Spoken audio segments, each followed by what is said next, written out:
Shabbat Shalom, Haverim, Shabbat Shalom a todos amigos, Baruch Hashem, finalmente vamos dar início agora ao nosso shiur, a nossa aula aprofundada da Parashá da semana, uma Parashá muito especial, aliás, que dá continuidade às outras duas Parashot, as outras 2 semanas que se passaram, Baruch Hashem, por todo esse conteúdo novo, esse conteúdo mais denso, esse conteúdo mais extenso, com muito mais detalhes e profundidades de cada parashá ou para cada parashá, para cada porção da Torá. Eu quero convidar vocês a abrirem juntamente comigo, juntamente conosco, no Sefer Bereshit, livro de Gênesis, assim conhecido como livro de Gênesis, capítulo 12, ok? Capítulo 12, versículo 1 em diante. Peço a vocês muitíssima atenção, que vocês estejam, como de costume, com o Tanar, com o seu texto sagrado, a sua Bíblia Sagrada, aberto e pronto para a pesquisa e investigação da porção da Torá desta semana. Baruch Hashem. Vamos à introdução dos nossos sábios sobre a Parashá desta semana, que é Lech Lecha. O Reb Rashab, Rabi Shimon Dovber, da comunidade do Lubavitch, da família dos Lubavitch, comunidade judaica europeia, disse certa vez: Bereshit é uma parashá, uma porção da Torá jubilosa, embora seu final não seja muito agradável. Noah trata o tempo todo do dilúvio. No entanto, tem um fim alegre, com o nascimento de Avraham, nosso pai, Avraham Avinu. Porém, Lech Lecha é uma semana verdadeiramente jubilosa. Diariamente vivemos com Avraham, nosso pai, Abraão, que foi a primeira pessoa a dedicar a sua vida a difundir a divindade ou a majestade divina no Olam Hazé, no mundo presente. E o auto-sacrifício, característica marcante de Avraham, desde então tornou-se herança de todos os israelim, de todos os israelitas espalhados das nações. Isso requer a pergunta: se Bereshit tivesse terminado, se o livro de Gênesis tivesse terminado alguns versículos antes, ela teria sido uma sidra completamente alegre. Seria uma porção da Torá completamente alegre, já que suas partes, não muito agradáveis, teriam sido incluídas na Parashá Noah, a porção da Torá que trata da história de Noé, que é mais sombria. Similarmente, a Parashá Noah, a porção da Torá de Noé, poderia ter terminado antes do nascimento de Avraham, antes do nascimento de Abraão, mantendo o seu conteúdo mais uniforme. Por que a Torá está organizada de forma que as duas primeiras parashot, as duas primeiras porções da Torá, apresentem temas, entre aspas, contraditórios, e somente a Parashá Lech Lecha, somente essa Parashá de hoje, essa porção da Torá de hoje, esse episódio da Torá de hoje, de Lech Lecha, seja a primeira semana verdadeiramente jubilosa. Bereshit descreve o trabalho de Deus. Há 2 semanas atrás, nós começamos a estudar a Torá Sagrada nesse novo ciclo de 54 Parashot, 54 porções da Torá. E a primeira foi Bereshit. Se você perdeu, nos acompanhe, pesquise depois dessa transmissão, depois de estudar essa Parashá, pesquise aqui na nossa timeline a Parashá Bereshit. Bereshit descreve o trabalho de Deus, Noé, os esforços do homem. Já na Parashá Noah, da semana passada, os esforços do homem. E Lech Lecha, a passagem de hoje, a cooperação entre o homem, na pessoa de Abraão e Deus. Assim, Bereshit termina com o nascimento de Noah, o nascimento de Noé, e que Noé encontrou favor aos olhos de Hakadosh Baruch Hu, de Elohim, de Deus, visto que nenhum desses eventos requereu qualquer esforço da parte de Noah. Ambos foram trabalho, objetivamente, de Deus. Noah termina com o nascimento de Abraão, e seus esforços para se aproximar de Deus. Mas como Deus ainda não havia se comunicado com Abraão, esses detalhes foram incluídos na Parashá Noach, na Parashá passada, que fala dos esforços do homem. Somente na Parashá Lech Lechá, Parashá de hoje, nós começamos a ler sobre a convergência entre Deus e suas criaturas. Pois somente quando o Eterno falou pela primeira vez com Abraão, logo no começo da nossa Parashá, logo no começo da nossa porção da Torá de hoje, a era da associação humano-divina teve início. Essa comunicação com Abraão foi o evento precursor da revelação no Har Sinai, no Monte Sinai, que testemunharia o desenvolvimento dessa associação entre um coerente sistema de 613 mitzvot, 613 mandamentos. Deus disse a Abraão: vá para ti mesmo, ou vá para dentro de si, de todos os seus valores anteriores, da tua terra, do teu lugar de nascimento. Segue-se o texto. Essa nova era de associação requeria uma abordagem totalmente nova, a vontade de progredir, além do que o homem poderia alcançar por esforço próprio. O tema da Parashá Noach, de forma que ele pudesse se tornar, aliás, uma espécie de sócio de Deus na concretização do plano divino da criação. Esse comentário está baseado em Likutei Sirot, volume 15, página 83, parte FF. Baruch Hashem. Vamos seguindo com o texto da Torá. Eu peço a vocês muitíssima atenção, muitíssima concentração para o conteúdo da Parashá de hoje. O subtítulo dessa Parashá de hoje, com certeza, deve ser o Malchut Elohim. Malchut Elohim está dentro de vocês. O reino de Hakadosh Baruch Hu, o reino de Deus, está dentro de vocês. Esse, com certeza, é o subtítulo mais apropriado para a Parashá Lech Lechá, que significa vai para ti mesmo. Abraão, antes de servir ao Eterno, Deus de Israel, era um Elil, ou seja, um idólatra, assim como seu pai, Terach, que por sua vez era um comerciante de Elilim, de ídolos, até que foi questionada a natureza. Percebeu que a mesma, ou seja, a natureza, todos seus elementos e seres eram, na verdade, produto de um Criador acima de tudo e todos, conforme nos conta o Midrash. Para quem esqueceu, ou para quem não sabe, Midrash é a literatura que explica as profundidades, os porquês da Escritura Sagrada através de uma linguagem de parábolas. E essa mesma literatura, Midrash, a partir da página 101 até a página 110, nos conta a saga, as aventuras, as desventuras de Abraham Avinu, a partir do momento que ele começou a questionar a natureza. Abraham Avinu tinha aprendido de seu pai Terach, que era um comerciante de ídolos, a adorar os seres, a adorar a natureza, assim como os episódios que o precederam. Nas gerações anteriores de Abraham Avinu, nas gerações anteriores de Noach, a civilização humana, ou a espécie humana, na maioria das ocasiões, estavam imersos em Avodah Zarah, em idolatria. Nós vamos discorrer sobre isso. É muito importante citarmos o significado verdadeiro e único do que significa Avodah Zarah, idolatria. Todas as parashot, uma vez que a rotatividade da audiência aqui é grande. Uma semana nós temos um número de pessoas, numa outra semana, numa outra ocasião, nós temos outros espectadores, outras pessoas buscando compreender as profundidades da Torá. Então, muita paciência, porque nós vamos discorrer sobre Avodah Zarah daqui a alguns instantes.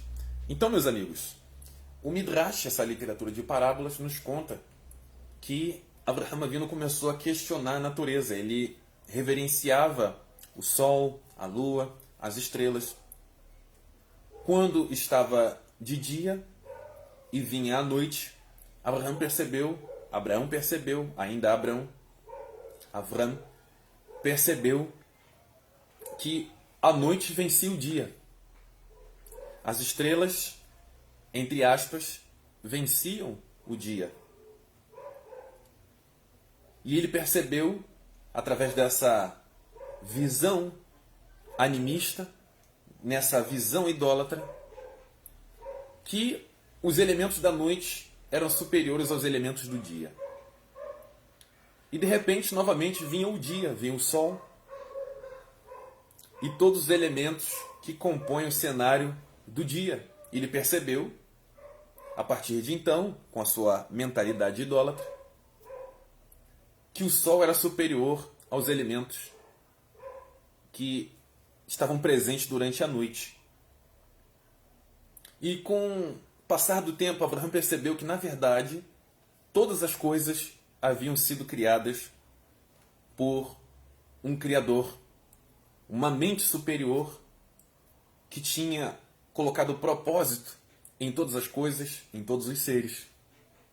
E a partir de então, Avraham Avinu começou a se sentir insatisfeito com todo aquele cenário de Avodah Zarah, com todo aquele cenário, aquela ambiência que ele foi criado em Ur Kasdim, em Ur dos Caldeus, onde atualmente é a região do Iraque.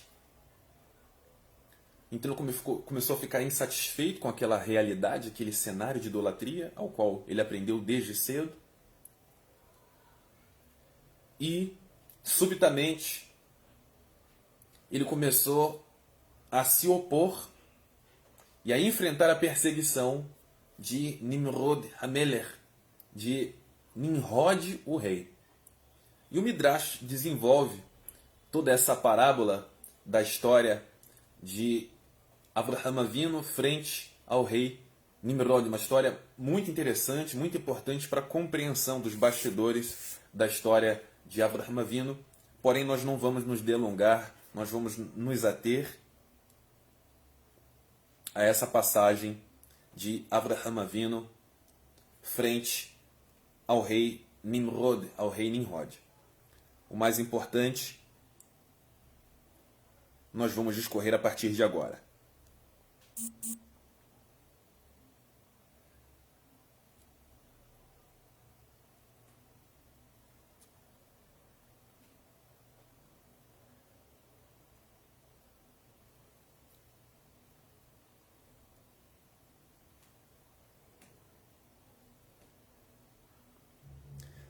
Avraham era avançado em idade quando saiu de Ur Kasdim, de Ur dos Caldeus. Porém, Abraão, não demorou ou se apressou para percorrer sua shlichut, ou seja, sua missão. O Eterno, conforme seu planejamento, preparou Abrão até a ocasião devida. Muitas pessoas, ou em meio à sociedade normativa, a sociedade maior, as pessoas dizem o seguinte: tal pessoa demorou muito tempo para fazer a conversão. Tal pessoa está demorando, ou tal pessoa foi muito rápido para se envolver na teshuvá, em tudo aquilo que se refere à conversão ao Eterno Todo-Poderoso Deus de Israel. Só que, mediante a realidade do Tanakh Sagrado, da Escritura Sagrada, da vontade divina, não existe o se apressar e tampouco existe o aspecto de demorou muito, porque todas as coisas ocorrem no tempo adequado. É um compromisso de cada pessoa, de cada indivíduo, homem ou mulher, rico ou pobre, independentemente da situação social ou étnica da pessoa, seja onde for, seja lá onde for que a pessoa vive, é um compromisso do indivíduo se lançar na teshuvá com todo o seu entusiasmo, com toda a simchá, com toda a alegria, frente à teshuvá, frente à conversão. E nós vamos nos aprofundar também nesse aspecto a partir de agora. Então, algo que nós precisamos corrigir, se possível, estiver assim na mente de muitos aqui, esse pensamento de demorar muito ou se apressar, tal pessoa se apressou ou rapidamente fez ou concluiu a sua teshuvá, o seu retorno ao Eterno. Os dois aspectos não existem. Todas as coisas ocorrem por vontade, pela ração divina, no tempo adequado. Conforme está em Kohelet, todas as coisas possuem um tempo apropriado debaixo do sol, na nossa realidade física. Vamos lá. Sair da região de idolatria e prosseguir para uma terra, ou seja, a terra de Israel, ambiência preparada por Hakadosh Baruch Hu, que ainda não existia no mundo físico. O que é esse terceiro aspecto da nossa aula de hoje? Muitas pessoas desejam sair da idolatria, do ambiente de Avodah Zarah. Mas, entretanto, poucos são que compreendem, de fato, que essa saída de um ambiente de idolatria, necessariamente, em seguida e por consequência, deve ser em direção a Eretz Israel, a terra de Israel. Toda verdadeira conversão, ela parte de um princípio individual, conforme nós estamos discorrendo aqui através da vida de Abraham Avinu, como referência para nós, conforme a Torá estabeleceu. Ela parte de um aspecto individual. Necessariamente o segundo passo é o aspecto coletivo, e esse aspecto coletivo significa a nossa união com a Israel, com a comunidade de Israel. Em terceira instância, um terceiro passo, com certeza absolutamente, é o aspecto de união com Eretz Israel, a terra sagrada de Israel. Nós temos um compromisso nacional. Toda conversão é verdadeira quando ela passa por esses três princípios até chegar a esse terceiro princípio, que é a nossa união, nosso estabelecimento com a terra sagrada de Israel. Esse é o nosso objetivo. Se for da vontade do Eterno que muitos de nós, ou um determinado número do nosso povo, nessa atual circunstância, nesse momento episódico, nem todos alcancem imediatamente a terra de Israel, com certeza existe o aspecto do retorno do Tzadik Mashiach, quando ele, conforme as profecias, nos levará a alcançarmos esse aspecto de união com a terra sagrada de Israel, Eretz Israel. Então, meus amigos, sair da região de idolatria e prosseguir para a terra de Israel, uma ambiência preparada por Hakadosh Baruch Hu, ainda que não exista no mundo físico, foi o que aconteceu com Avraham Avinu. Antes de sequer existir a terra de Israel, antes de sequer existir as 12 tribos de Israel, antes de sequer existir uma nação, a cultura do nosso povo, Avraham Avinu, aliás, nem era um israeli, não era um israelita, não era judeu, porque não existia a tribo de Judá. E isso já choca muitas pessoas. Poxa, como é que Avraham Avinu pode ser considerado um israelita, um israeli, se nem ao menos a terra de Israel existia? Muitas pessoas atualmente questionam: como é que você é judeu? Você já é judeu? Você já é judia? Como é que funciona esse aspecto de conversão que torna a pessoa um judeu ou que torna a pessoa um israelita? Algumas delas questionam: poxa, mas para ser um israelita, para ser um judeu, não tem que viver em Israel? É possível ser um judeu, um israelita, nas nações, aqui no Brasil ou qualquer outro país, em qualquer outra localidade do mundo? Como isso é possível?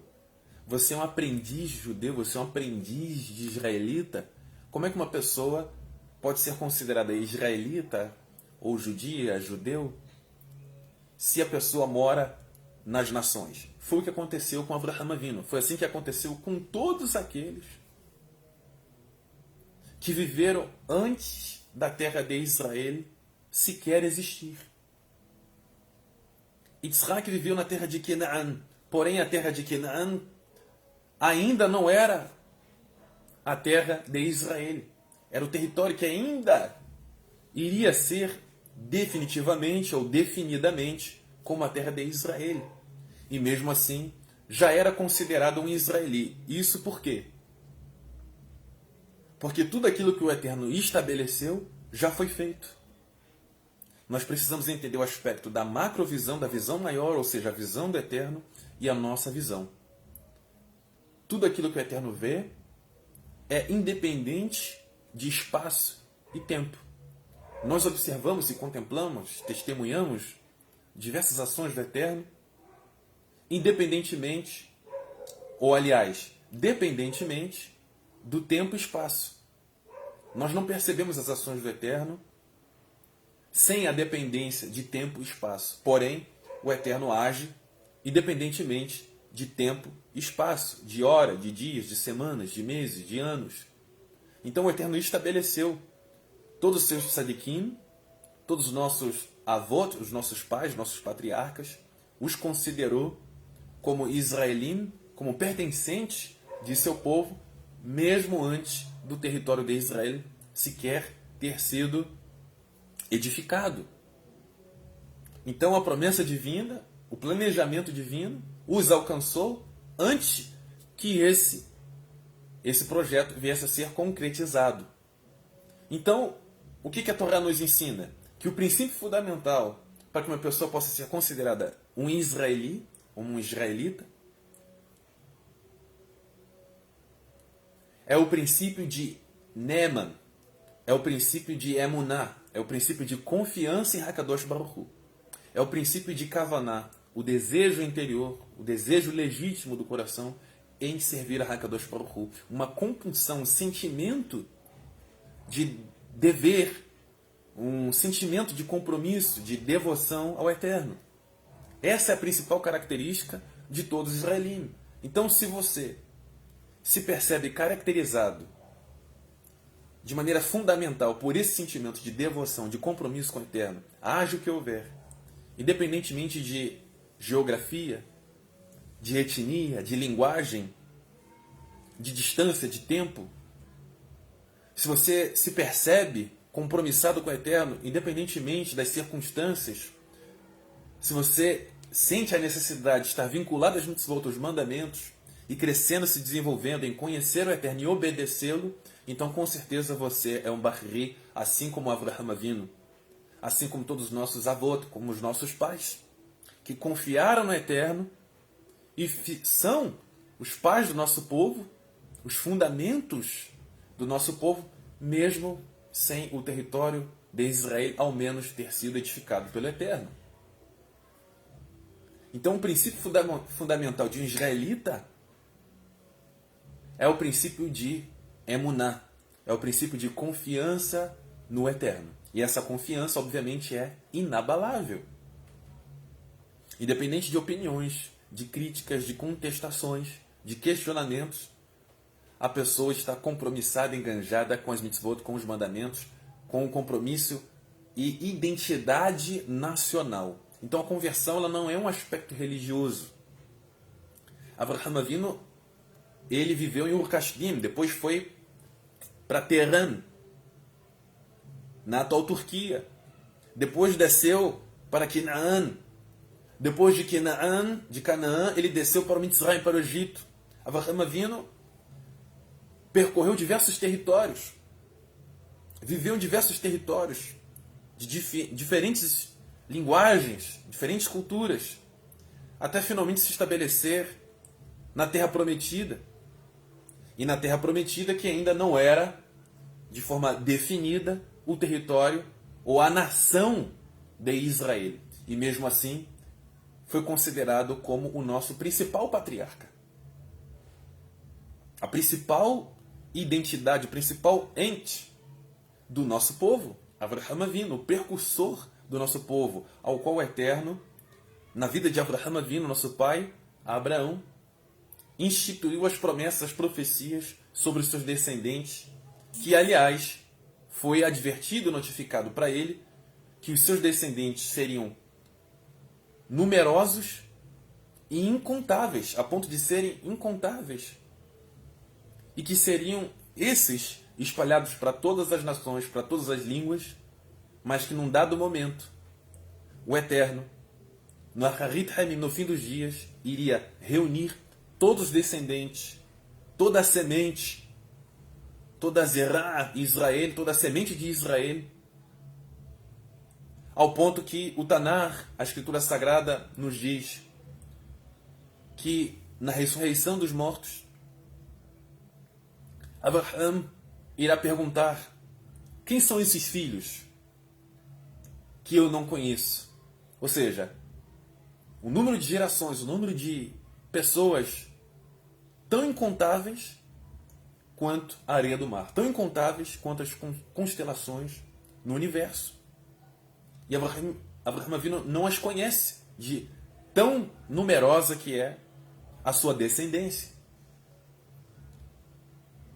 Conforme o Eterno o notificou, o adverteu, o anunciou sobre todas essas coisas desde o princípio de seu pacto com Abraham Avinu, com Abraão, nosso pai. Então, muito importante a história de Abraham, nosso pai, porque ela nos traz o padrão da Torá para todos aqueles que estão exilados nas nações, assim como Abraham Avinu nos ensinou com sua própria vida, exilado nas nações, em culturas diferentes, na Avodah Zará, mas questionando todas as coisas, intimamente, internamente. O Eterno se revelou a Abraham Avinu a partir do momento que ele começou a rejeitar a idolatria, a mentaliut Avodat Zará, a mentalidade de idolatria, que gerou nele uma reflexão, arrependimento, uma saída territorial, uma saída daquela zona de idolatria, uma saída geográfica daquela região de idolatria, até que chegasse na terra, até que se estabelecesse na terra sagrada de Eretz Israel, da terra de Israel. Vamos prosseguir, nós estamos a 27 minutos do nosso estudo aprofundado de hoje. Eu peço a vocês que redobrem a atenção nesse segundo passo da Parashá de hoje, nesse segundo aprofundamento da Parashá de hoje. Muita atenção, mantenha o seu texto sagrado aberto.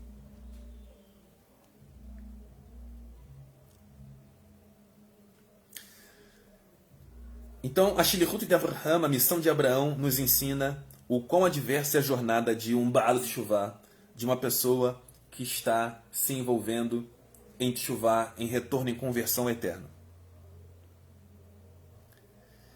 Desmentindo a mentaliut avodat elilim, a mentalidade de idolatria, aonde, por simplesmente se retirar de um cenário negativo, os obstáculos da vida cessam-se. Muitas pessoas nesse processo de teshuvah pensam o seguinte: olha, eu vou me retirar daquela instituição religiosa, vou me retirar daquela cultura idólatra, e a partir de então todos os meus problemas, todos os meus sofrimentos, eles vão se cessar, eles vão acabar.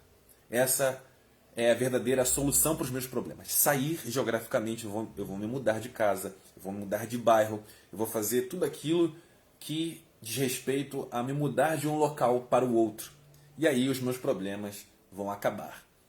E conforme toda a jornada de Abraham Avinu, do nosso pai Abraão, nós sabemos que dentro do padrão estabelecido pelo Eterno, isso não procede.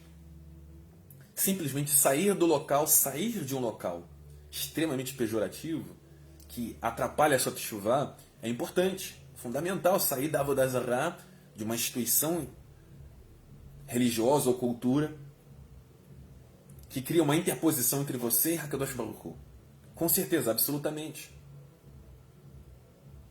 Se agregar à comunidade do Am Israel, se agregar, fazer parte de uma Kehilá, de uma sinagoga, fundamental.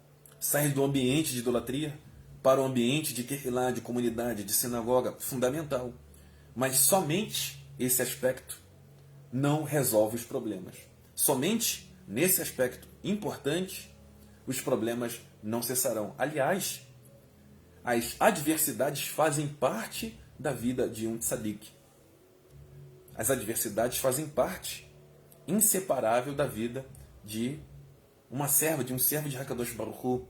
É o que caracteriza um tzadik, é o que caracteriza uma pessoa justa, uma pessoa íntegra. A pessoa é reconhecida pelo Eterno como pessoa íntegra porque ela supera as adversidades internas e externas. Caso contrário, não seria reconhecida pelo Eterno, conforme diz a Torá, conforme diz a lei, como um tzadik, uma pessoa justa.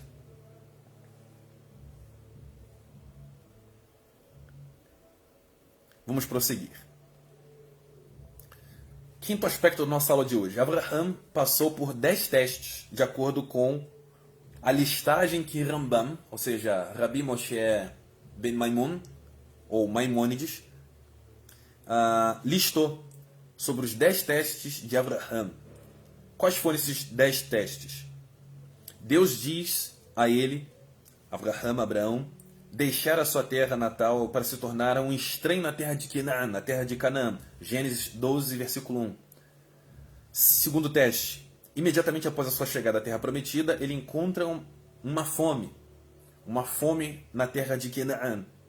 Gênesis capítulo 12, versículo 10. Terceiro teste. Os egípcios, Mitzrayim, prendem sua amada esposa, Sará, ainda Sarai, e trazem ao faraó, Gênesis capítulo 12, versículo 15. Quarto teste. Abraham enfrenta adversidades incríveis na batalha dos 4 contra 5 reis. Gênesis capítulo 14, versículo 14. Quinto teste. Ele se casa com Hagar depois de não poder ter filhos com Sarai. Gênesis capítulo 16, versículo 3.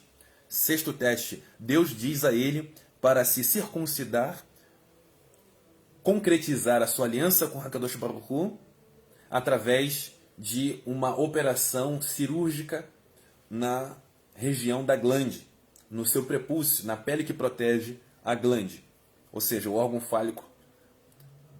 Então, Deus diz a ele para se circuncidar em uma idade avançada, um grande teste.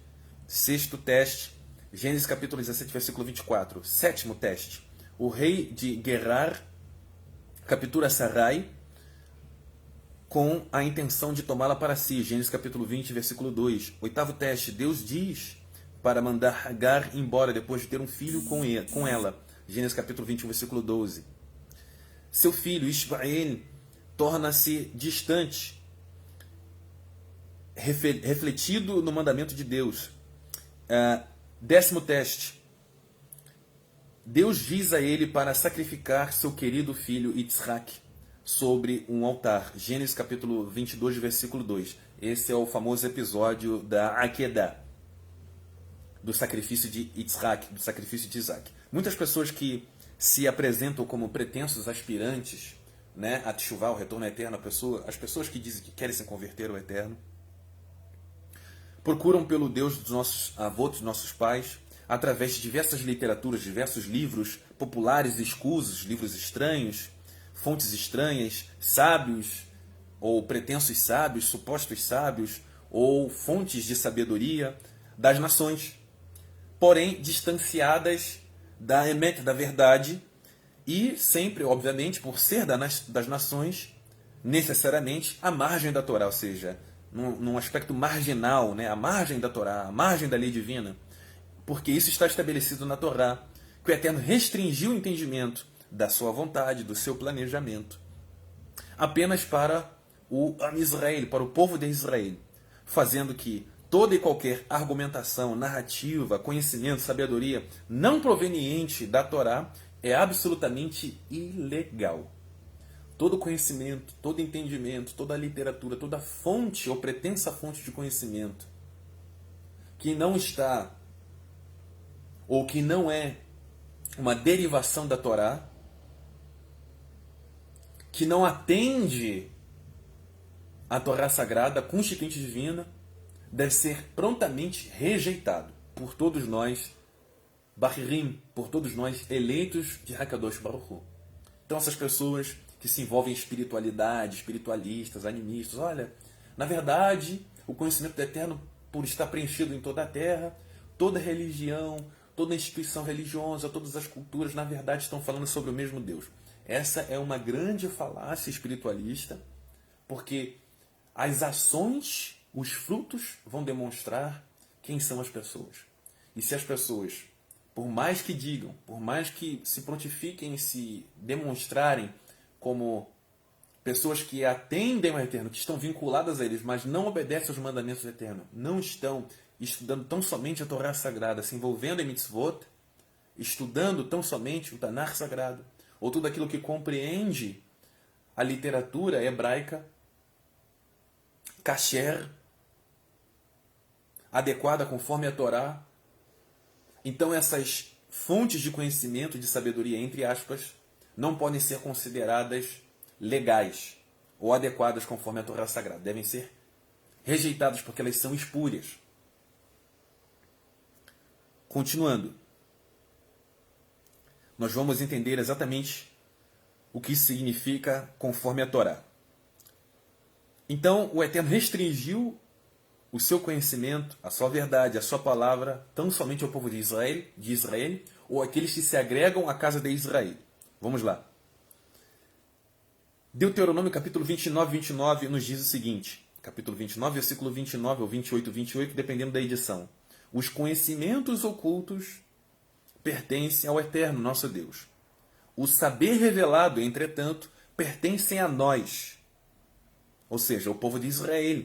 Pertence a nós, aos nossos filhos, para sempre, a fim de que vivamos, ou seja, cotidiano, a vida inteira, a existência, a fim de que vivamos na prática, não só no estudo, na prática de todas as palavras dessa constituinte divina, desta Torá, desta lei. Aliás, comenta o Talmud sobre a natureza de nós Bahrim, de nós eleitos por Hakadosh Baruch Hu. Comenta o Talmud, a literatura hebraica fonte, a literatura rabínica fonte, que durante o período da gestação de um Ben-Or, de um filho da luz, de uma Bat-Or, de uma filha da luz, um Malach, um mensageiro celestial, um anjo, portanto, ensina a Torá ao feto. Mas quando o bebê nasce, esse mesmo Malach, o anjo, toca nos seus lábios e a criança esquece aquilo que estudou durante a gestação. Daí essa marca que nós temos aqui, ó, dividindo o nosso lábio superior, é uma marca onde o Malach tocou com o seu dedo, com a sua mão, entre aspas, selando o conhecimento, enquanto nós estávamos em processo de gestação no ventre, obviamente, de nossas mães.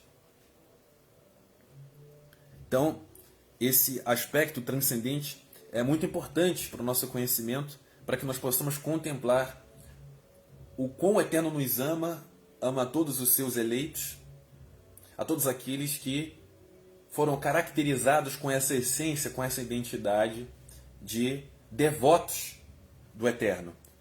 Até mesmo na gestação nós aprendemos os valores, nós aprendemos os conhecimentos profundos da Torá em todo o processo de gestação. Posteriormente nós podemos tratar mais um pouco sobre esse detalhe, esse conhecimento do Talmud.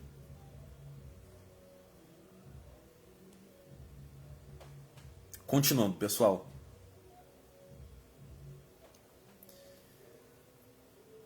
Nos diz o Tanar Sagrado, a Escritura Sagrada, em Tehillim Salmos 25:14. O Eterno confia os seus segredos aos que o temem e os leva a conhecer a sua aliança. Obviamente, tratando de todos aqueles cuja natureza é exatamente essa que foi compartilhada agora na nossa aula. Pessoas classificadas pelo Eterno como seus eleitos.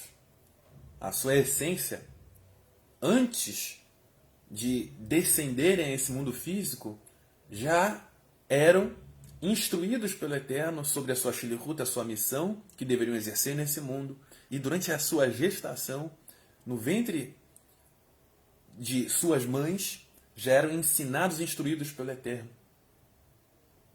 para exercerem a sua missão nesse mundo físico, conforme a Torá Sagrada. Salmos 25:14. Nós temos o seguinte também: com certeza Adonai, o Eterno Soberano, não realizará nada sobre a terra sem primeiro revelar o seu desígnio aos seus servos escolhidos, os profetas. Ora, o leão rugiu, quem não temerá? Hashem, Adonai, Deus Soberano, falou, quem não profetizará ou anunciará as suas palavras? Isso está em Amós, capítulo 3, versículo 7 ao 8, mostrando o vínculo do nosso povo com o Eterno. Obedecerás mitzvot, mandamentos. É um comportamento, obedecer às mitzvot, os mandamentos, é um comportamento natural e obstinado dos eleitos. do Eterno, bendito seja, um selo de amor real entre o Eterno e seus filhos, conforme a Torá estabeleceu. Por exemplo, Êxodo capítulo 20, versículo 5 em diante, nós temos: não te prostrarás diante desses deuses, e não os servirás, porquanto eu, o Eterno teu Deus, sou um Deus zeloso, que puno a iniquidade, ou seja, a rebelião, dos pais sobre os filhos, até a terceira e quarta geração dos que me odeiam. Ou seja, quem são aqueles que odeiam o Eterno? Que não cumprem a vontade do Eterno. Aqueles que se afastam dos mandamentos. Por isso que ele falou aqui, rebelião. Mas que também age com amor até a 1000ª geração. Se por sua vez os que desobedecem é até a quarta geração, os que obedecem, é até a 1000ª geração para aqueles que me amam e guardam os meus mandamentos. Então, qual é a característica? Qual é o adjetivo daqueles que amam o Eterno? Quais são as características daqueles que amam o Eterno? Guardam meus mandamentos, ou seja, as minhas mitzvot. Deuteronômio capítulo 7, Devarim capítulo 7, versículo 8 em diante. Mas foi porque o Eterno vos amou, e por causa do juramento que fez de vossos antepassados, novamente aqui, o selo do Eterno pelo nosso povo, que é o amor. O Eterno vos amou por causa do juramento que fez os vossos antepassados, Zerut Avot.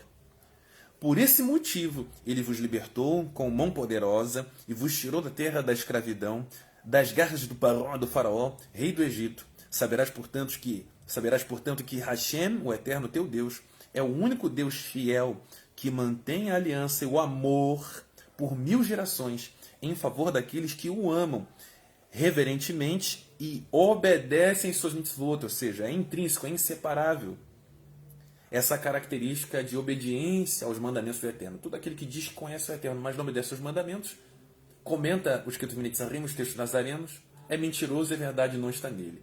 Então, o amor ao Eterno ele é caracterizado pela obediência aos mandamentos.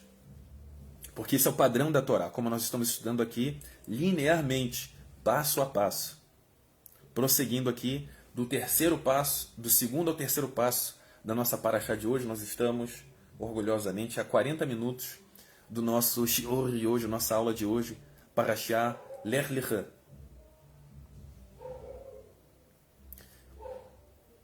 Então, porém, castiga de uma vez os que o rejeitam. Ele não demora em retribuir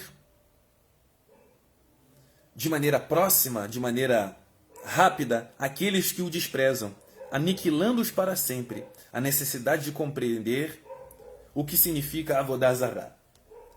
Então, esse aspecto é muito importante. A necessidade de compreendermos o que realmente significa Avodah Zarah. Mas, para que possamos compreender isso, como eu tinha dito no início do nosso shiur de hoje, a audiência é rotativa. Os estudiosos que se envolvem aqui nas nossas transmissões é sempre rotativo. Uma vez as pessoas estão, outras vezes não estão, às vezes elas esquecem. Então, é necessário sempre, toda aula, nós compartilharmos o conhecimento do que de fato significa Avodah Zarah. O que significa idolatria? Então, meus amigos, conforme a Escritura Sagrada. Deuteronômio capítulo 4, versículo 19. Tudo isso é para que, ao levantar de vossos olhos em direção ao Shamaim, aos céus, às dimensões superiores, observardes o sol, a lua, as estrelas e todos os demais corpos celestes, não vos deixeis seduzir por esses astros para adorá-los, ou seja, prestar a eles reverência, considerações ilegais da Torá, e a eles os servir. Portanto, são apenas coisas que Hashem, vosso Deus, distribuiu entre todos os povos que vivem debaixo do Shamaim. Ou seja, o Eterno não simplesmente colocou as constelações do universo para todo espaço geográfico das nações. O Eterno está dizendo que toda a criação do cosmos, do universo, as estrelas, as constelações, estão dispostas também para levar ou para guiar a Avodah Zarah, a mentalidade idólatra das nações, em continuidade. Então, não é por um motivo banal que as constelações ou que a organização das estrelas estão espalhadas pelas nações. Existe também esse aspecto de fazer com que esses corpos celestes guiem a mentalidade idólatra, ou que mantenha a mentalidade idólatra das nações em continuidade. Então, a organização das estrelas dos corpos celestes mantém a visão e a mentalidade idólatra das nações, conforme está aqui no Tanar Sagrado. Diz o Tanar em Yeshayahu, Isaías capítulo 44, versículo 12 ao 22. Vamos abrir em Isaías capítulo 44, versículo 12 ao 22. Diz assim: o ferreiro faz uma ferramenta sobre brasas com seu braço forte e molda usando martelos, mas quando sente fome, a força falha. Caso não bebe água, extenua-se. Um carpinteiro toma medidas, bosqueja a forma com estilete, aplana a madeira, verifica com compassos e a entalha com a forma de um homem. E por ser honrada como um ser humano, deve evidentemente habitar em uma casa. Ele vai cortar cedros, apanha uma sempre verde e um carvalho, cuida especialmente de uma árvore na floresta, planta um pinheiro para ser nutrido pela chuva. Com o tempo, quando estiver pronto para ser usado como combustível, retira um pouco dele para se manter aquecido e queima um pouco mais para assar pão. Então ele, esse ser humano, cria um Deus e o adora. Esculpe com ele um ídolo e se ajoelha diante dele. Assim, metade da madeira ele queima no fogo. Com essa parte, ele assa a carne e come até se satisfazer. Ele se aquece dizendo: é tão bom aquecer-se enquanto se observam as chamas. Dá a forma de um Deus ao restante da lenha, uma imagem esculpida, e então se prostra diante dela. Ele a adora e lhe faz orações. Salve-me, diz ele, pois você é o meu Deus. Tais pessoas não sabem nada e nada entendem. Seus olhos estão tapados para que não possam ver, conforme nós estudamos no capítulo e versículo e título anterior. Também o coração, para que não possam entender. Ninguém pensa consigo mesmo ou possui conhecimento ou discernimento para dizer: eu queimei metade dela no fogo, essa madeira. Assei pães com suas brasas, assei carne e comi. Eu devo fazer uma abominação do restante? Devo me prostrar diante do tronco de uma árvore? Ele confia em cinzas. O coração enganado o desviou. Portanto, ele não se salvará. Mesmo assim, não dirá: isso em minha mão é uma fraude. A pessoa não reconhece que aquilo que ela criou vem da sua criatividade. Aqueles deuses, aquela consideração pelos astros, aquela consideração por substâncias tóxicas, substâncias alucinógenas, tudo aquilo é devaneio, elas não sabem nada. O Eterno estabeleceu que a mente dessas pessoas age assim quanto mais. É a natureza delas. E não há nada que nós possamos fazer. O coração enganado desviou. Retenha isso em mente, Yaakov, Jacó, pois você, Israel, é meu servo. Eu o formei. Você é meu servo. Israel, não se esqueça de mim. Como uma nuvem espessa, eliminarei suas ofensas. Como uma nuvem, seus ratatim, seus pecados, seus delitos. Volte para mim, pois eu o redimi. Então, o Eterno está colocando aqui que a nossa natureza, a natureza de Israel é diferente das nações. Não é como esses Binei Adam. Não são como os filhos dos homens. As pessoas naturais, os Binei Rosher, que acabam se atraindo por aquilo mesmo, se sentem seduzidos por aquilo que elas criaram, fruto dos seus devaneios. Continuando esse terceiro passo, esse terceiro aprofundamento da nossa paraxá, nós estamos a 49 minutos da nossa paraxá, Baruch Hashem. Estamos no Shabbat. Vamos lá. Vamos para o mesmo livro, Isaías capítulo 41, versículos 6 ao 9. Isaías capítulo 41, versículo 6 ao 9. Nos diz o seguinte, a palavra de Hakadosh Baruch Hu.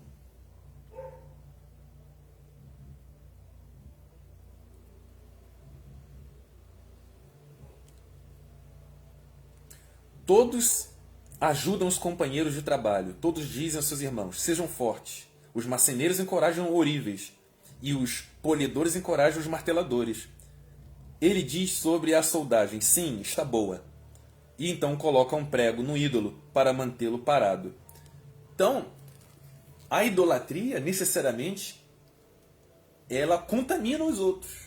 A atitude idólatra de uma pessoa envolve os demais, até gerar o aspecto de rebelião, conforme nós estamos estudando até o dado momento. Nós também temos a passagem de Irmiyahu, Jeremias capítulo 2, versículo 4 ao 14. Jeremias capítulo 2,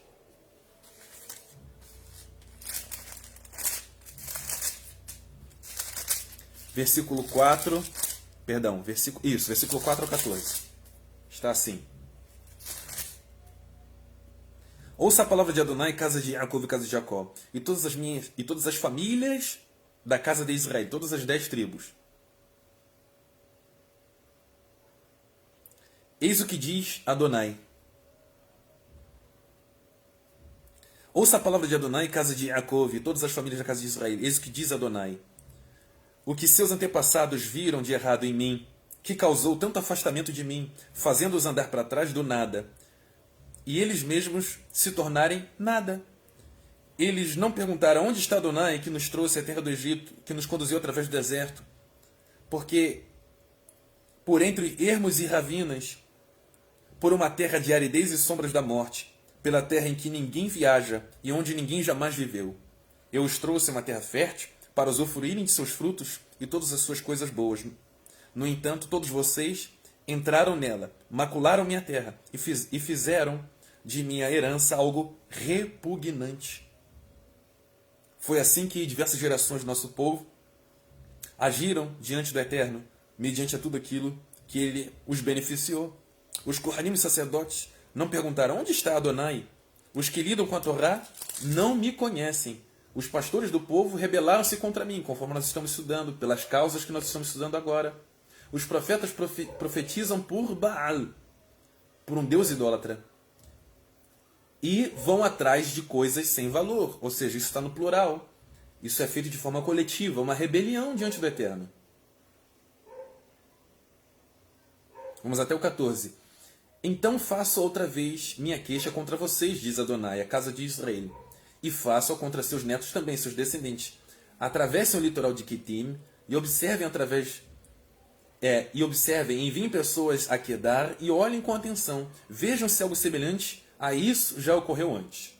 Alguma nação já trocou seus deuses, e os deuses delas não são deuses de fato, os deuses delas nem existem. Entretanto, meu povo trocou sua glória por algo destituído de valor, não tem valor.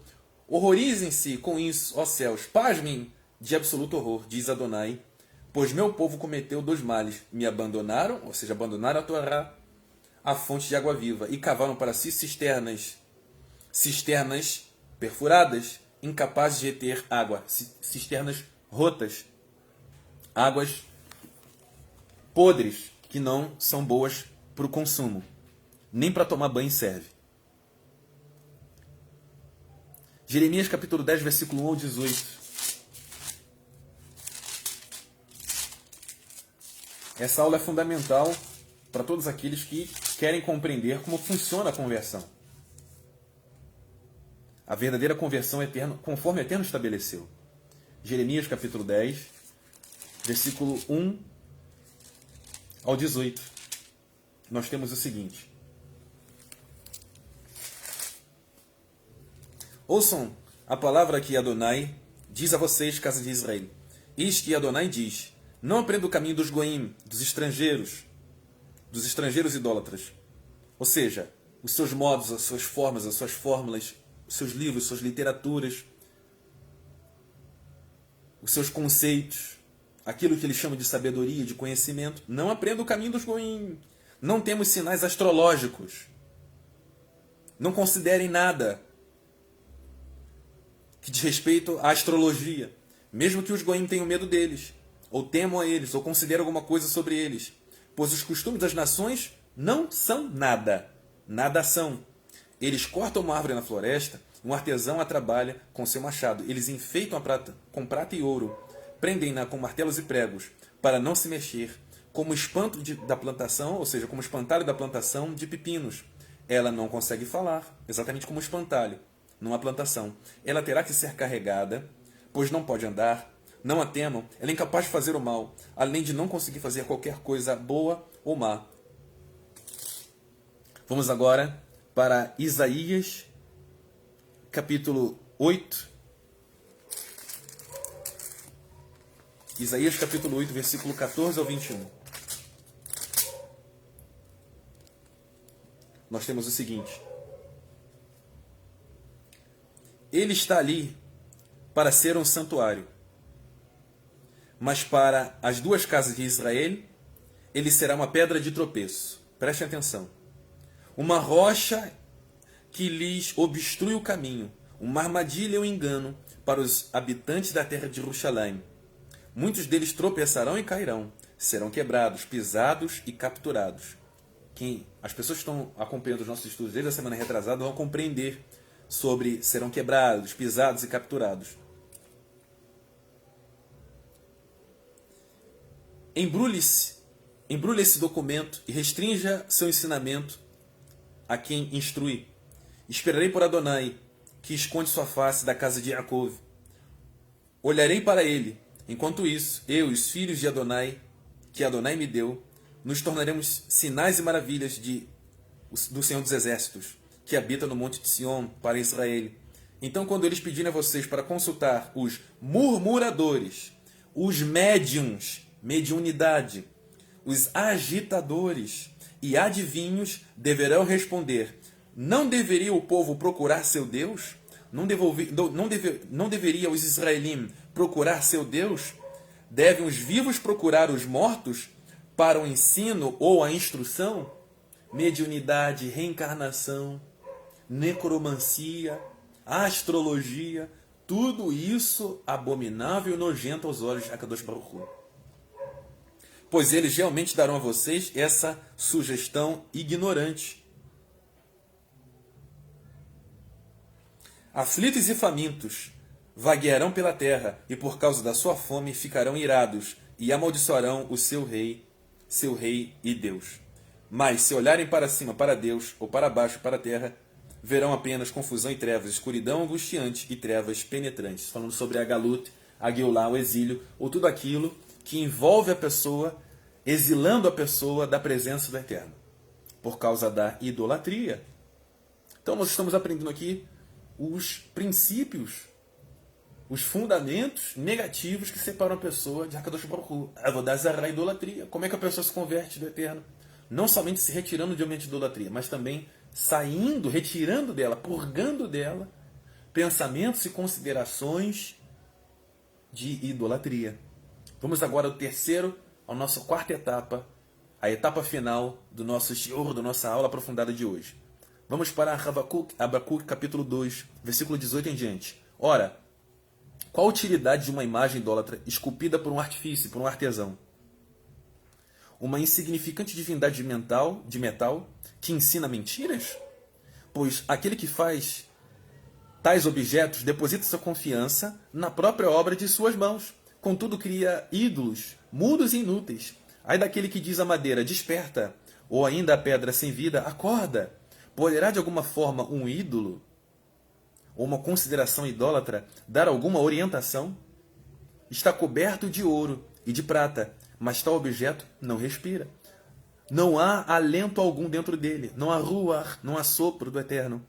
Mas Hashem, sim, ele está no seu específico Beit HaMikdash, seu templo. Cale-se diante dele toda a terra, todo o globo, toda a existência. mesmo em meio a uma circunstância imprópria. A verdadeira busca pelo eterno. O fundamento primeiro que o indivíduo, a indivídua da casa de Israel deve exercer é buscar o eterno com toda a força, com todo o sentimento, com todo o entusiasmo dentro de si, através da Torá e com o auxílio rabínico do Tzadik Mashiach. Esse aspecto é fundamental nessa quarta e última etapa da nossa aula de hoje. Prestem atenção, multipliquem 4 vezes a atenção de vocês. Então, a partir disso, dessa conexão com o Eterno, através do Mashiach, imediatamente o Ruach HaKodesh, o sopro divino, o alento divino, irá promover uma autoanálise na pessoa, a ponto que a mesma possa se conscientizar de suas misérias, dos seus próprios erros, seus crimes diante da lei divina, e se arrepender destes, como nós temos aqui estabelecido no Tanar Sagrado, na Escritura Sagrada. Vós me buscareis e me encontrareis, quando me buscardes de todo o vosso sentimento, com todo o vosso entusiasmo. Eu me deixarei ser encontrado por vós. É o Eterno que dá essa possibilidade. Assevero o Eterno, e os conduzirei de volta do cativeiro do exílio pessoal, do exílio geográfico, restaurando a vossa sorte, ou seja, a tua porção.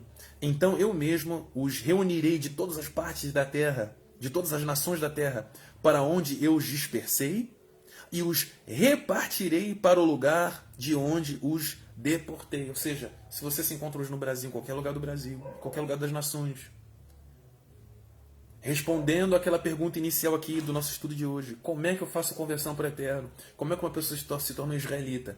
Já aprendemos esse passo, assim como Abraão, assim como os nossos pais.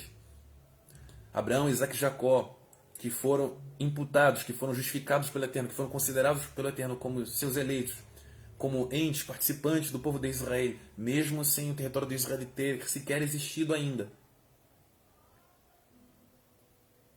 O Eterno nos espalhou para as nações como havia prometido a Abraão, e o Eterno nos resgatará. Então é necessário todo esse princípio que nós estamos estudando agora, de conversão ao Eterno, para que o Eterno venha resgatar a você, a mim e a todos nós. Então eu mesmo reunirei de todas as partes da terra, aonde eu os dispersei, diz o Eterno, e os repatriarei, ou seja, é um conceito de patriotismo, um conceito de nacionalismo, é aquele terceiro aspecto, aquele terceiro nível de engajamento com o Eterno, de se vincular ao povo de Israel e à terra de Israel, e os repatriarei para o lugar aonde os deportei. Ao lugar onde nós começamos. Afirma o Eterno. Isso está em Jeremias capítulo 29, versículo 13 e 14. Escutai-me, vinde a mim, ouvi-me, a vez de viver. Farei convosco uma aliança eterna. Assegurai-vos as graças prometidas a Davi, o rei Davi. Em verdade, eu os coloquei como testemunha aos povos, às nações, como regente e comandante de povos. Assim, tu chamarás por uma nação que não conheces. Sim, uma nação que não conhece, que não te conhece, acorrerá a ti, por causa de Hashem teu Deus, o Santíssimo de Israel, pois ele te concedeu esplendor. Procurai a Hashem enquanto possível encontrá-lo, invocai-o enquanto está próximo. Abandone o ímpio, abandone a pessoa que está em idolatria o seu caminho, e o homem mau as suas maquinações, seus pensamentos idólatras, e volte para o Eterno, pois ele, o Eterno, terá misericórdia dele. Retornai, ou seja, Teshuvah, Shuv, retorne ao nosso Deus, ao Deus de Israel, pois ele dá de bom grado o seu perdão. Afinal, os meus pensamentos não são os vossos pensamentos, e os pensamentos e os vossos caminhos não são os meus caminhos, afirma Hashem, o Eterno. Assim como os Shamayim, os céus, são mais altos que a terra, também os meus caminhos são mais altos do que os vossos caminhos, e os meus pensamentos, os meus planos, o meu plano, mais alto que os seus pensamentos. Como a chuva e a neve descem do Shamayim, dos céus, e não retornam para eles sem regarem a terra, e fazerem-na brotar e florescer, a fim de que ela produza sementes para o semeador e pão para os que dele se alimentam. Assim também acontece com a palavra que sai da minha boca, diz o Eterno. Ela não voltará vazia para mim, mas realizará toda a obra que desejo e atingirá o propósito, plano para o qual a enviei. Então, meus amigos, é vital para o nosso aprendizado entendermos que na vida do Ben ou do Bat Or, da filha da luz ou do filho da luz, a Torá é um elemento inseparável de sua existência, ainda que não tenha sido manifesta de forma concreta no seu cotidiano. Porque esse mandamento que te ordeno neste momento não é exagerado, nem insuportável para ti, tampouco está fora do teu alcance.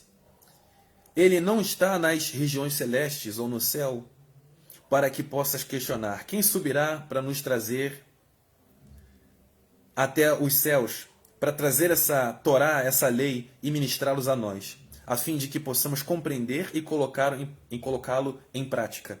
Também não está além do mar ou no oceano, de modo que fiques alegando quem atravessaria o mar por nós, para trazê-lo e ministrá-lo a nós, a fim de que possamos compreender e colocá-lo em prática. Nada disso. Eis que a palavra está muito próxima de ti e fácil de assimilar, de entender. Está na tua boca e no teu coração. Esse é o padrão estabelecido na Torá. Todos os eleitos possuem a Torá na sua boca e no seu coração. Na sua fala, na sua retórica, na sua argumentação e no mais profundo dos seus sentimentos. Isso está em Devarim, Deuteronômio, capítulo 30, do versículo 11 ao 14. Vamos a Jeremias, capítulo 51, versículo 17 ao 50. Jeremias, capítulo 51. Já estamos finalizando. Jeremias, capítulo 51, versículo 17 ao 50.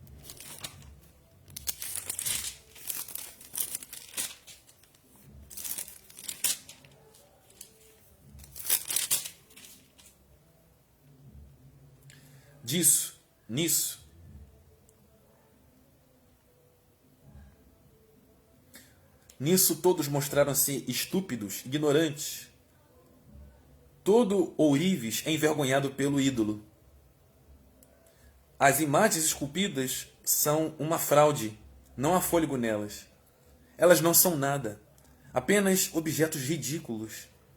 Quando chegar o dia de seu castigo, perecerão.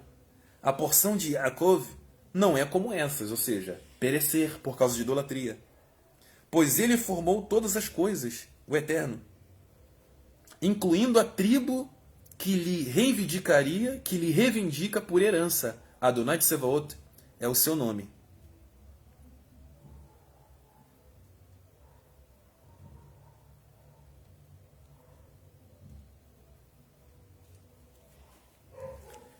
Bavel, Babilônia, você é meu martelo, a minha arma de guerra. Com você esmago nações, com você despedaço reinos, com você destruo cavalos e cavaleiros, com você parto carroças e cocheiros, com você estilhaço maridos e mulheres, com você esmigalho idosos e jovens, com você dilacero rapazes e virgens, com você assolo pastores e rebanhos, com você aniquilo lavrador e bois, com você elimino governadores e oficiais.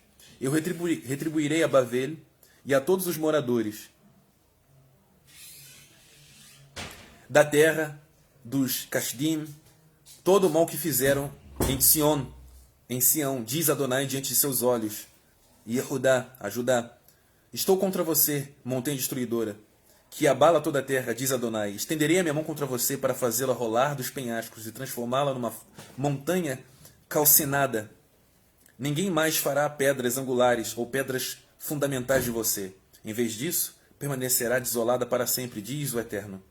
Levantem um estandarte na terra, toquem um chofar entre as nações, prepare as nações para guerrear contra ela, convoquem reinos contra ela, Ararat, Mini e Ashkenaz, nomeiem um comandante contra ela, tragam cavalos como um enxame de gafanhotos, prepare as nações contra ela, os reis dos medos, dos persas, seus governantes e oficiais, e todas as terras que ele controla. A terra treme e se contorce, quando se cumpre os desígnios, o planejamento do Eterno contra Bavel, Babilônia, para transformar a terra de Babilônia e de Bavel em ruínas, sem nenhum habitante. Os guerreiros de Bavel desistiram de lutar. Eles permanecem nas fortalezas. Sua coragem acabou. Tornaram-se como mulheres. Incendiaram suas casas e quebraram as trancas das portas. Um emissário corre para encontrar o outro, um mensageiro para encontrar outro mensageiro, a fim de relatarem ao rei de Bavel que cada parte dessa cidade foi tomada.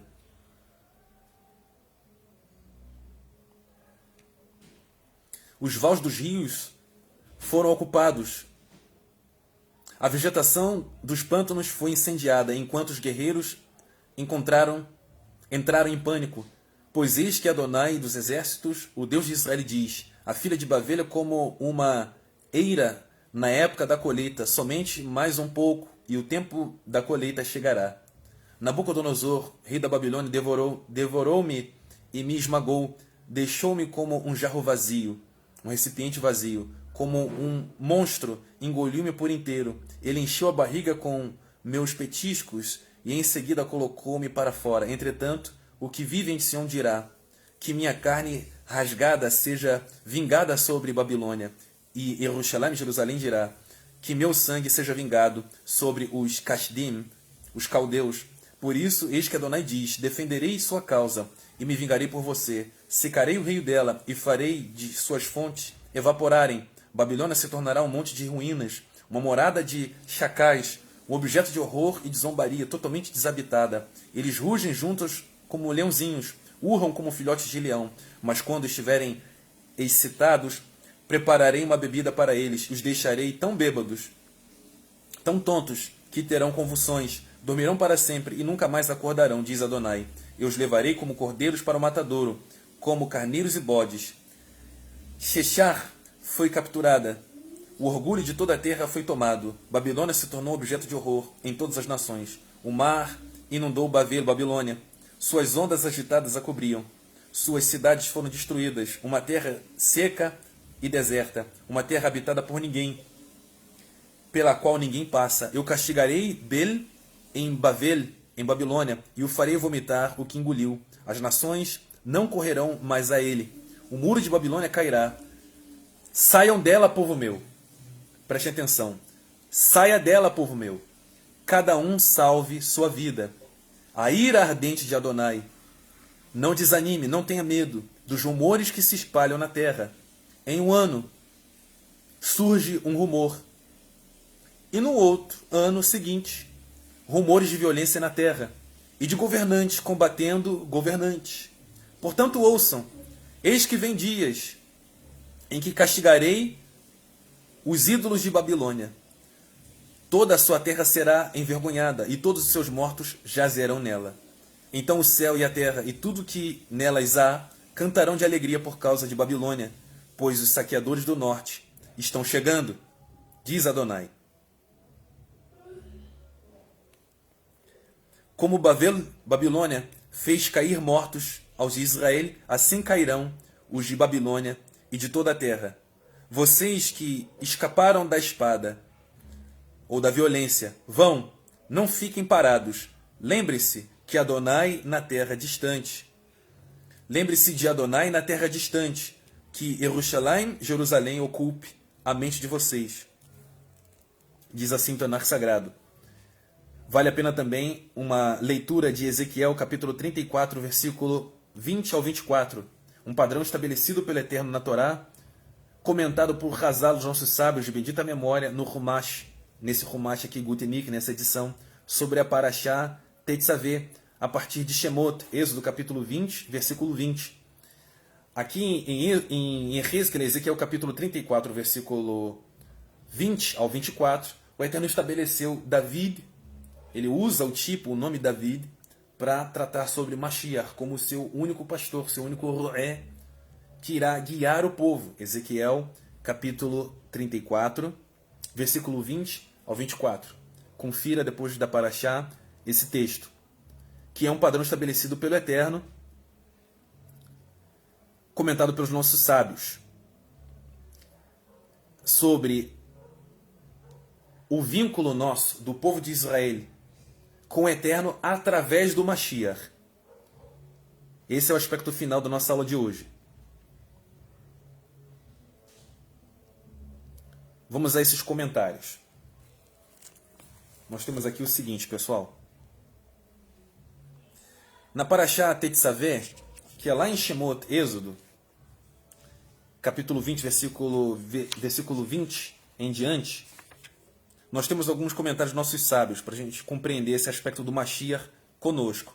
Muitas pessoas vão dizer o seguinte: olha, agora que eu entendi os processos para que uma pessoa possa se converter ao Eterno, como é que fica a pessoa do Mashiach entre eu e o Eterno? Existe intercessor? Existe alguém que possa me ligar ao Eterno? As Ketuvim Netzarim estão corretas no tocante ao nosso vínculo com o Mashiach? O Mashiach como objeto e ferramenta de conexão nossa, do Am Israel, do povo de Israel com o Eterno? Isso procede na Torá? Os nossos sábios comentam. A palavra Tetzaveh literalmente significa comando. Como o versículo da abertura da nossa Parashá diz: e você deve comandar os israelitas, e eles devem lhe trazer azeite de oliva puro. O Eterno se referiu, enviou essa mensagem para Moshe Rabbeinu, aquele que foi ungido, conforme o texto, para ser o líder do nosso povo. E nós sabemos que, conforme o Tanakh Sagrado, a Escritura Sagrada, o Mashiach é maior que todos os nossos pais, que todos os nossos avós, maior que Moshe Rabbeinu, maior que Shelomo, maior que todos os Sadikim.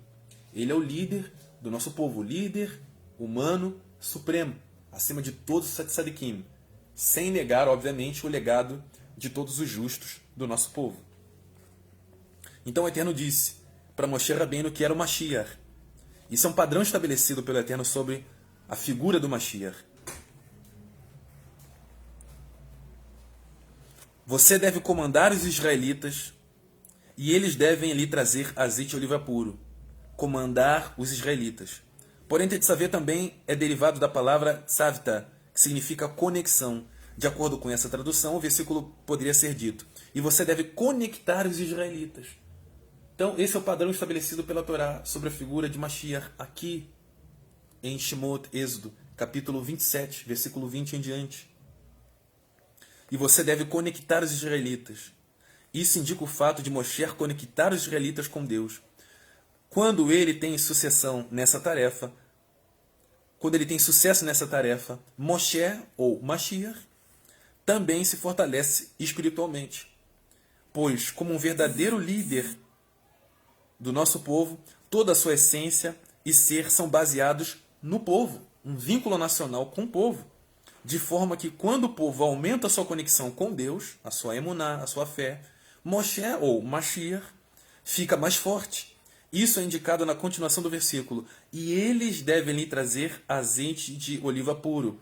Obviamente, Shemen, que é a substância que era despejada sobre a cabeça daquele que iria liderar o povo. Moshe, ou Mashiach, conecta os israelitas a Deus. A própria luz espiritual de Moshe, ou de Mashiach, fica mais forte. O versículo continua: esmagadas para iluminar. Da mesma forma, é quando os israelitas são esmagados no exílio, na galuta, onde nós estamos espalhados. Há sempre um líder israelita do calibre de Moshe para ser achado, que é chamado pelo Zohar, o livro do esplendor, de a extensão de Moshe em toda geração. Toda geração tem um Mashiach, no sentido indefinido, um Mashiach. Quanto mais, tudo isso que nós estamos estudando aqui sobre a figura de Mashiach, na pessoa do Mashiach, no artigo definido, o Mashiach. Esse líder pode levar o povo que está esmagado espiritualmente e o transformar até estarem prontos para iluminar. O Mashiach, Yeshua Ben Yosef nos ensinou: vocês são como lâmpadas para as nações, para iluminar as nações, conforme linearmente nós estamos estudando até o dado momento. Então, esmagar espiritualmente e o transformar até estarem prontos para iluminar, serem despertados espiritualmente. Então, os israelitas podem alcançar o nível indicado no fim do versículo para acender a lâmpada, até que queime constantemente. Até que, da mesma forma, eles fiquem espiritualmente autossuficientes, no sentido de independência para agirem, até que eles não precisem se basear em seu líder e poderem queimar continuamente sem contribuição direta dele. Nós vamos agora aos comentários finais. A nossa hora sobre o Shabat está um pouco avançada, mas é necessária para a conclusão da nossa parashá. O Shabat não é outra ocasião senão para o estudo da Torá. Como nós não somos uma congregação de Edom, nós não temos as mesmas preocupações de Edom. Esse é o nosso costume de levarmos o estudo da Torá durante o shiur da tarde, até que o shiur seja finalizado, não é verdade? Baruch Hashem, vamos lá. Estamos terminando.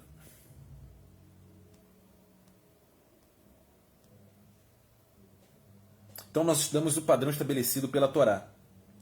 Também comenta os Ketuvim Netzarim, os textos nazarenos sobre isso.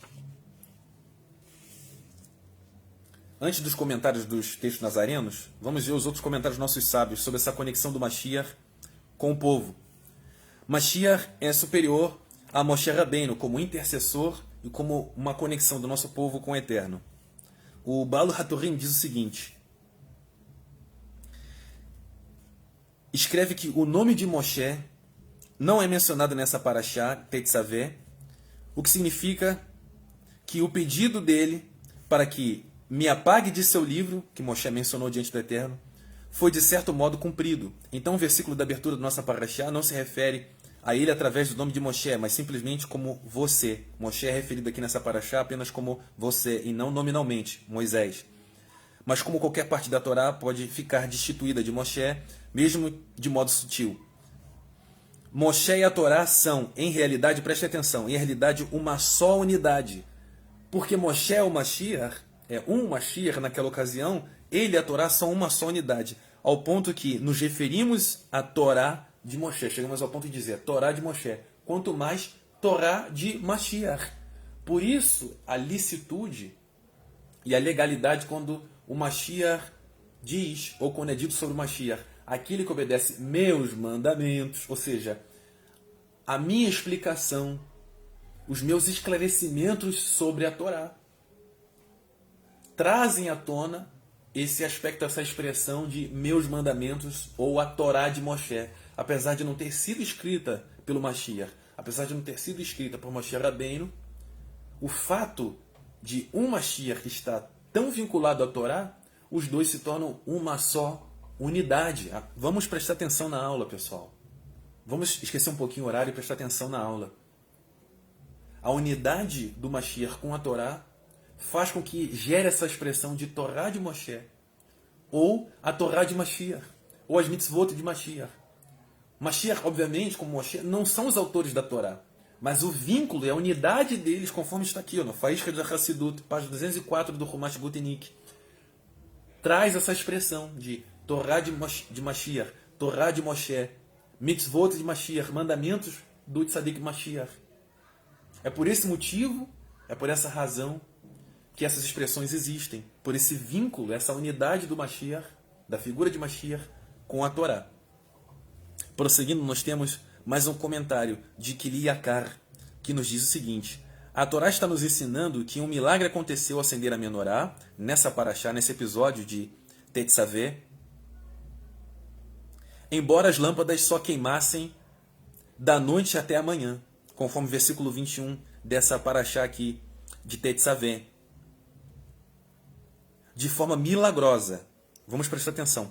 Moisés agia como um canal espiritual pelo qual Deus fazia os milagres acontecerem. Então a figura de Mashiach é uma figura de milagres. Então Deus falou a Moshe, ou a um Mashiach, Deus fala a um Mashiach, você deve comandar os israelitas, já que o próprio Moshe deveria agir como um veículo, ou seja, um canal, uma ferramenta pelo qual o milagre da lâmpada ocidental aconteceria. Quando os israelitas pecaram no episódio do bezerro de ouro, Moshe exclamou a Deus que se ele não perdoasse o povo de Israel, então que por favor me apague de seu livro da Torá. Então, meus amigos, a figura de Mashiach é uma figura intercessória. Moshe mesmo se apresentou diante do Eterno. Se o Senhor quiser aniquilar o povo, então me apaga do seu livro.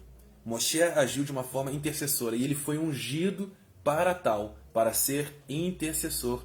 É uma habilidade de Mashiach, ser intercessor. Há um princípio que o pedido de um tzadik, um justo, a pessoa justa, é sempre incondicionalmente atendido, independente de qualquer cláusula que o próprio tzadik possa vincular ao pedido.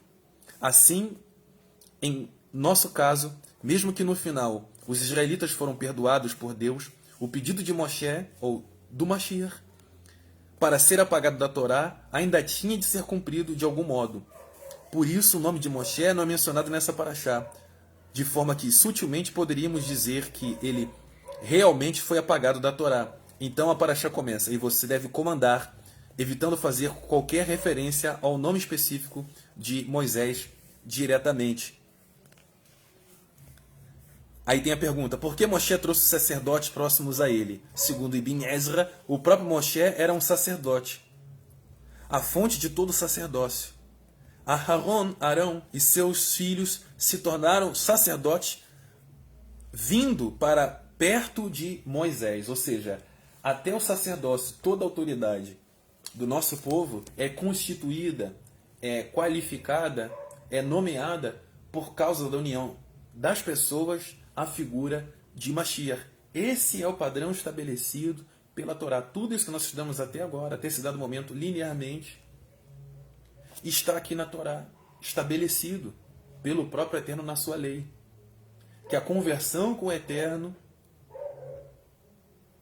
passa pelo aspecto de vinculação com o Mashiach, quanto mais com o Mashiach, a figura definida do Mashiach. Então isso está na Torá. Isso é um padrão da Torá.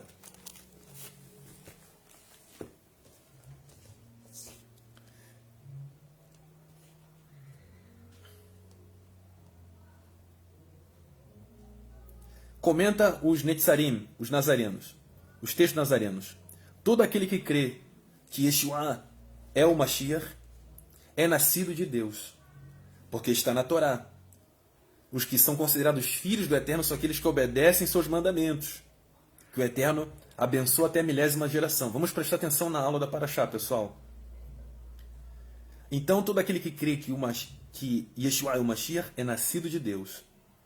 São as características. E todo aquele que ama o Pai, essa filiação é gerada por causa da obediência aos mandamentos, de igual modo ama também o que dele foi gerado. Está no Tanar Sagrado. Hoje mesmo te gerei. Não são os Ketuvim Tzarim que dizem isso. É o Tanar Sagrado. Hoje mesmo te gerei, se referindo ao Mashiach. Claramente na Escritura Sagrada. Dessa maneira sabemos que amamos os filhos de Deus. Ou seja, o aspecto coletivo. Quando amamos a Deus e obedecemos seus mandamentos.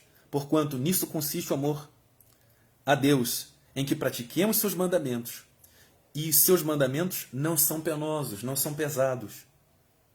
Todo aquele que é nascido de Deus vence o Olam, o mundo físico, a fisicalidade. E esse é o triunfo que vence o mundo. A nossa emuná, a nossa confiança no Eterno, conforme na carta de, como foi dito lá em Yohanan, capítulo 5, versículo 1 ao 4. Primeira carta de Yohanan Hashaliach, João Emissário, capítulo 5, versículo 1 ao 4. E para finalizar nós temos primeira carta de Yohanan, o Shaliach, João Emissário, capítulo 2, versículo 3 em diante. Temos certeza de que o conhecemos, se guardarmos seus mandamentos, suas mitzvot. Aquele que afirma, eu o conheço, se referindo ao Eterno, mas não obedece seus mandamentos, é mentiroso. Esse é o adjetivo. E a verdade, emet, não está nele. Mas todo aquele que guarda a sua palavra, nesse amor de Deus, neste o amor de Deus tem verdadeiramente se aperfeiçoado. E dessa forma sabemos que estamos nele. Então, meus amigos, Paraxá é isso. Shiur é isso. Aula da Torá é isso. É no Shabat. São nesses momentos onde nós nos exaurimos, nós nos esforçamos na compreensão da Torá. Nós não somos uma religião, nós não somos uma união religiosa, uma conveniência religiosa. Nós estamos aqui nos elevando na presença do Eterno. Caso contrário, não haveria o propósito do Shabat, contemplar a majestade divina. não é contemplar a majestade religiosa, não é contemplar as vontades de uma religião, de uma instituição religiosa. Então nós estamos aqui para nos elevar na presença do Eterno. Nosso compromisso no Shabat não é com a hora, nosso compromisso com o Shabat é com a Parashá, é com a absorver o conteúdo da Parashá.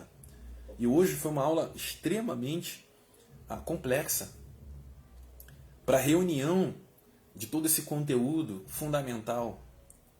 Para compartilhar esse conteúdo à mesa requer muito esforço da minha parte ou de qualquer pessoa. Então nada mais natural do que nos delongarmos nesse conteúdo. A cada ciclo da Torá que nós estamos estudando, mais aumenta a necessidade de compreensão profunda desses textos. Nós não estamos aqui saciando uma vontade religiosa, bater cartão. A gente não está aqui para bater cartão. A gente está aqui para aprender. Esse é o objetivo. Então, meus amigos, eu não vou pedir perdão pelo tempo, pelo horário, porque se fez necessário esse conteúdo até esse dado momento. Então, meus amigos, compartilhem esse conteúdo, verifiquem esse conteúdo com todas as referências aqui citadas, com todos os títulos, com todos os autores, com todos os livros aqui citados. É fundamental esse conteúdo que nós estamos trazendo aqui toda semana, a partir desse novo ciclo da Torá, mais do que antes, porque eles estão vindo com todo passo a passo, com todas as explicações fundamentais para todos nós que estamos em processo de teshuvá, em processo de conversão eterna, para todos nós que estamos em estágio de conversão. Como é que uma pessoa pode se converter ao Eterno? Aquelas perguntas sempre repetitivas e legítimas. Nós estamos já na terceira aula. Vamos nos dedicar a essas aulas, pessoal. Vamos nos dedicar à compreensão da Torá nesse novo ciclo que se inicia no ano de 5.783. A vinda, o retorno do Tzadik Mashiach e Yeshua ben David se faz notória. Só cego não vê. Aliás, até cego pode observar, de alguma maneira, todos os fenômenos, todos os acontecimentos que estão ocorrendo. Então, vamos nos atar nas mitzvot, vamos nos preocupar e nos envolver com as mitzvot, com os mandamentos, com o estudo e a prática da Torá. A partir de mim, toda a minha família, a todos nós. Vamos agir, pessoal. Que o Eterno possa abençoar a vida de todos, que o Eterno possa iluminar a vida de todos. Deixemos o Mashiach ben Yosef. Amém e amém, pessoal. Shabbat Shalom. Vamos agora prosseguir com o serviço de Arvit e Havdalah.